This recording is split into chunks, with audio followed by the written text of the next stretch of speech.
Buenas, ¿cómo están chicos?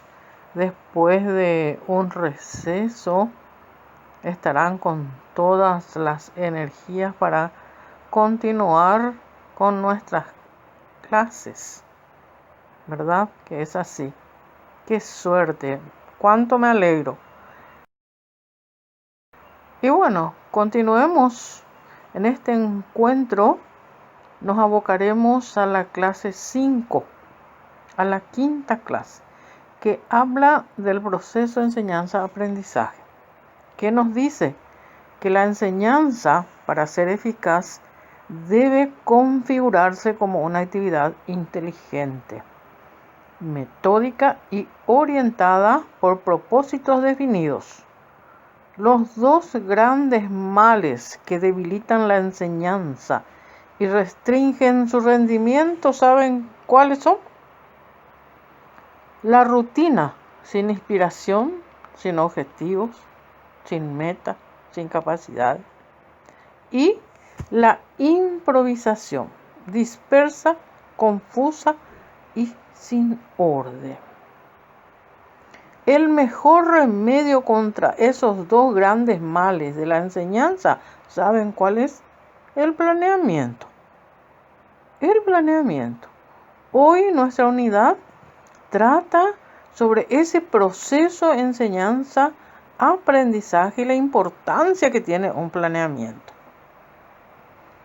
Este asegura la mejora continuada contra la rutina por sobre todas las cosas y garantiza el progreso metódico y bien calculado de los trabajos escolares hacia los objetivos bien definidos. Pues bien, el planeamiento es la primera etapa obligatoria de toda labor docente, pues es esencial para una buena técnica de enseñanza y también para el buen rendimiento escolar. Además, habla mucho de la ética profesional del docente. Un docente que planea sus actividades es un docente considerado buen profesional. El papel del docente en la concepción moderna se presenta como un maestro organizador, un maestro estimulador, un maestro facilitador de los aprendizajes. Esto implica, por sobre todo, cambios en el desempeño de las tareas profesionales. Claro que sí. Exige mayor preparación del docente. Desde el punto de vista pedagógico, el planeamiento de la enseñanza-aprendizaje consiste en un proceso de preparar, ordenar y sistematizar un conjunto de decisiones para la enseñanza futura, con el fin de alcanzar los objetivos propuestos. ¿Mediante qué? Mediante el uso eficiente de los medios y de los recursos didácticos disponibles. Eso es en cuanto al aspecto pedagógico. En cuanto a referida ordenación, supone una visión previa de lo que se va a realizar, para luego ordenar los elementos que intervienen en el proceso, a fin de que se produzcan las interacciones entre los mismos. Muy bien, ¿se dan cuenta? Sumamente importante es este planeamiento de enseñanza-aprendizaje y está considerado una tarea obligatoria, o sea, primera tarea obligatoria de todo docente. La planificación, jóvenes, no es solamente realizado por el docente para dar su clase. Hoy vamos a conocer que existen 3 grandes niveles de planificación. El primer nivel, ¿saben cómo se llama? Se llama macroplanificación y se realiza a nivel nacional. Entonces, ese planeamiento debe ser suficientemente flexible para permitir y estimular que la educación sea suficientemente garantizada. Se hace entonces a nivel de gobierno. ¿A través de qué? A través del Ministerio de Educación.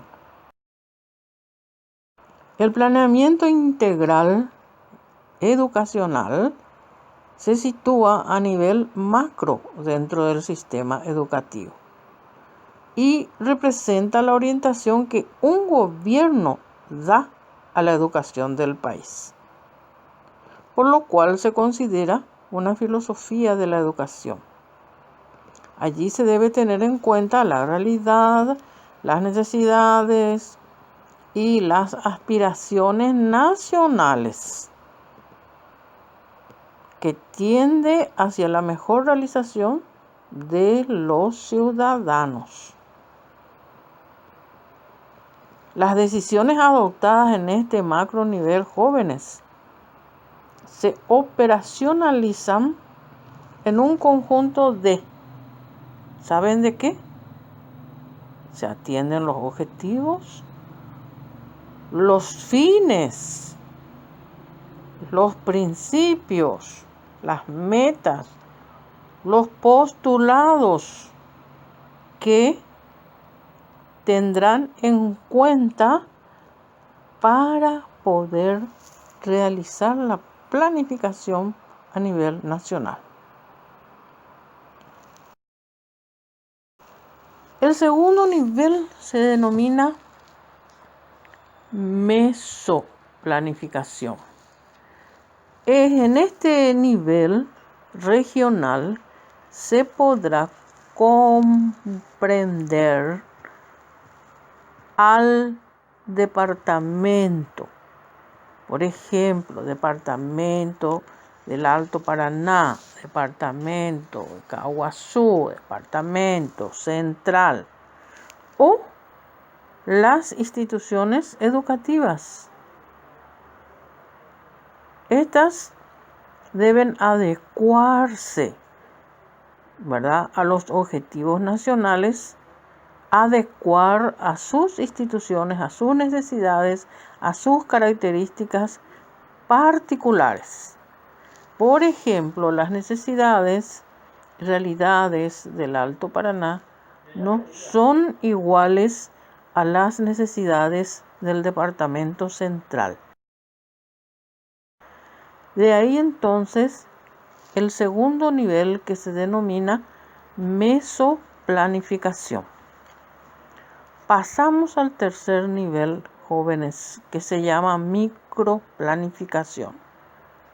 Micro es el que se realiza a nivel de aula, micro, dentro del aula. Pequeñas planificaciones, pero muy grandes de significación, porque de eso depende que los estudiantes puedan aprender. En este planeamiento se plantean objetivos, contenidos, actividades, metodología, evaluaciones y recursos. Bueno, es poner en acción el planeamiento, los programas, es tener en cuenta los contenidos, los objetivos. Entonces, constituye una serie de decisiones que debe tomar el profesor y que lo hacen responsable del éxito o fracaso del aprendizaje de los alumnos. Atiendan muy bien esto que les voy a decir. El profesor debe crear el ambiente propicio para alcanzar los aprendizajes determinados como deseables. Entonces, se concluye de esta manera que el propósito específico del profesor no es enseñar, sino es lograr que sus alumnos aprendan. Para lograr que sus alumnos aprendan, va a enseñar, pero tiene que hacer uso de muchos elementos para poder facilitar el aprendizaje de sus alumnos. No será mejor profesor aquel que enseña maravillosamente, pero sus alumnos no aprenden.